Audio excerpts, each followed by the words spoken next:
അരമുറി തേങ്ങ ചിരകി എടുത്തിട്ടുണ്ട്. അതിലേക്ക് ഒരു കഷ്ണം ഇഞ്ചി, 2-3 ചെറിയ ഉള്ളി ഇല്ലെങ്കിൽ ഒരു കഷ്ണം വലിയ ഉള്ളി എടുത്താലും മതി. ഒരു ചെറിയ പച്ചമുളക്, 2-3 ചുവന്ന മുളക് എടുത്തിട്ട് ഇതുപോലെ വാട്ടിയെടുക്കണം. വാട്ടിയെടുത്താൽ നല്ല ടേസ്റ്റാണ്. എരിവിനനുസരിച്ചിട്ട് ചുവന്ന മുളക് എടുത്താൽ മതി. ഇനി അത് ഈ തേങ്ങയിലേക്ക് തന്നെ ഇട്ട് കൊടുക്കാം. അതിൻ്റെ നെട്ട് കളഞ്ഞു കൊടുക്കാം. ഒരു ഇച്ചിരി പുളി ഇട്ട് കൊടുക്കാം. പുളി ഇല്ലെങ്കിലാണ് ടേസ്റ്റ്. പിന്നെ എൻ്റെ ഉപ്പാക്ക് പുളി വേണം, അതുകൊണ്ടാണ്. കുറച്ച് മല്ലിയിലയും ആവശ്യത്തിന് ഉപ്പും ഇട്ട് കൊടുക്കാം.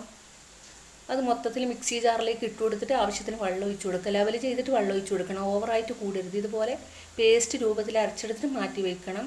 ഒരു പാത്രം വെച്ച് കൊടുത്ത് അതിലേക്ക് 1 ടീസ്പൂൺ വെളിച്ചെണ്ണ ഒഴിച്ച് കൊടുത്തിട്ട് 1/2 ടീസ്പൂൺ കടുക് പൊട്ടിക്കാം.